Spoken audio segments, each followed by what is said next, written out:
It is said Amerigo Vespucci named the north coast of South America Venezuela, Little Venice, because of the houses on stilts he found there.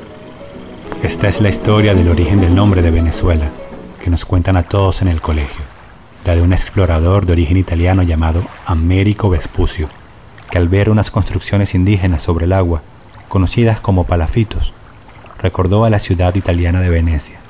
Al parecer volteó a su lado y dijo: «Mira, vale, parece como una pequeña Venecia». Claro, lo dijo en italiano, que suena más romántico. «Guarda, sembra una piccola Venezia, Venezuela».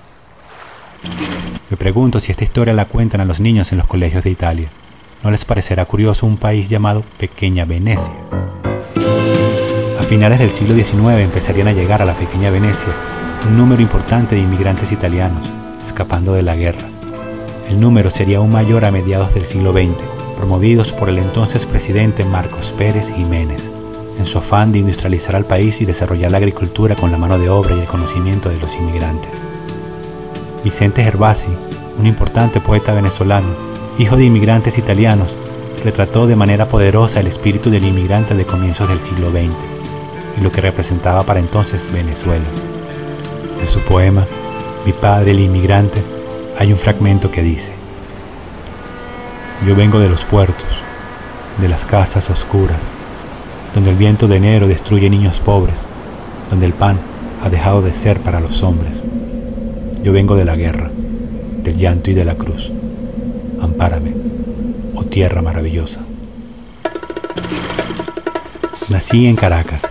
He vivido toda mi vida en Chacao, un sector de la ciudad con importante presencia de inmigrantes, mayormente italianos. Nuestro equipo de fútbol en algún momento se llamó Deportivo Italchacao. ¡Gol de San Lorenzo! 6 para San Lorenzo, 0 para Italchacao.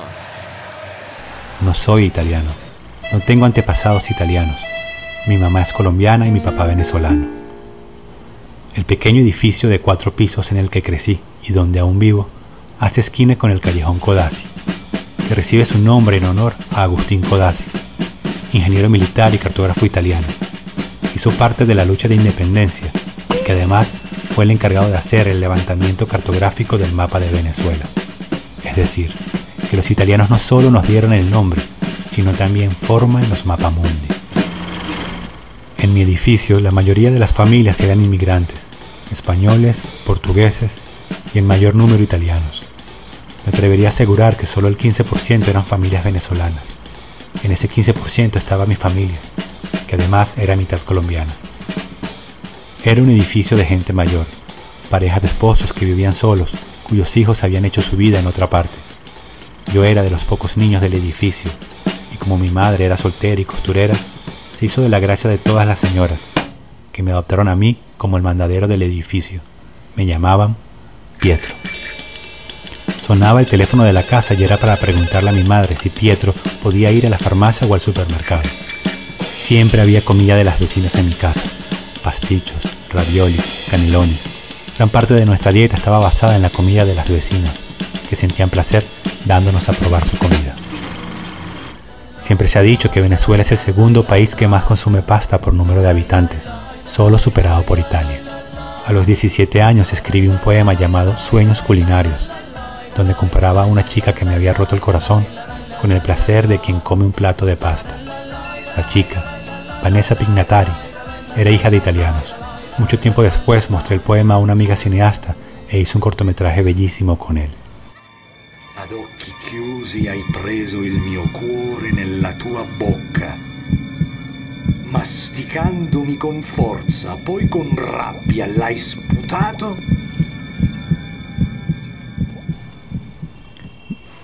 Mi padre, que no vivió nunca con nosotros, es de profesión herrero. Todo lo que aprendió lo aprendió de un italiano con el que trabajaba.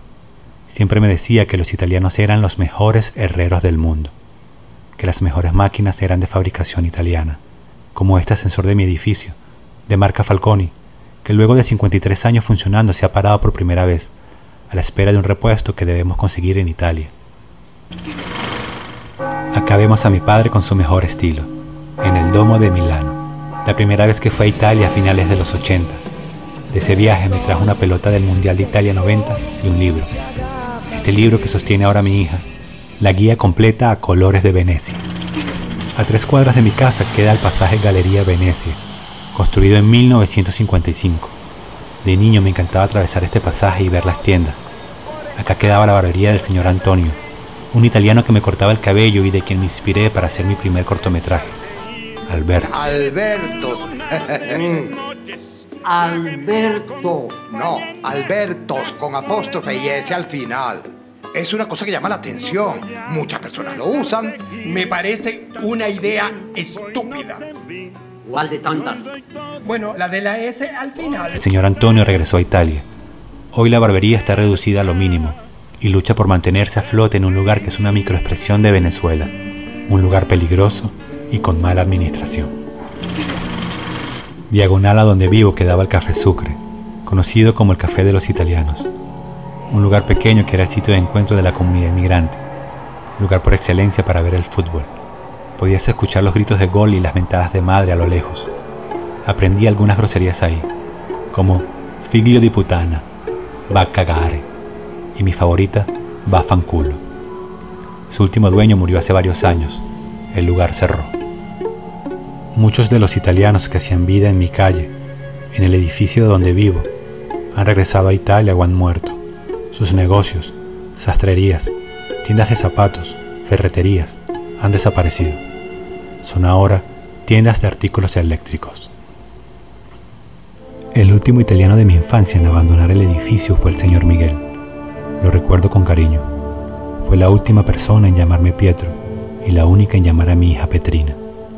Regresó en noviembre de 2019 a Casacalenda, provincia de Campobasso, luego de más de 60 años en Venezuela. Trabajó toda su vida como jardinero. Antes de irse, regaló las plantas de su casa a los vecinos. Murió en mayo de este año en su Casacalenda natal. Así lo anunció su hija en una llamada telefónica.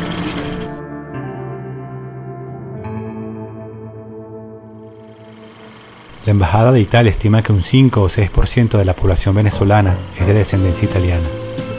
No me parece mucho, tomando en cuenta que ahora todos estamos revolviendo nuestros antepasados, con la esperanza de desempolvar una nacionalidad que nos permita abandonar cómodamente la pequeña Venecia. Yo no soy italiano, no pertenezco a ese 5 o 6%, pero quiero ir a Italia, usar finalmente mi guía completa a colores de Venecia, decir en perfecto italiano, piacere, mi chiamo Pietro, y encontrar el repuesto que le hace falta al ascensor Falconi de mi edificio.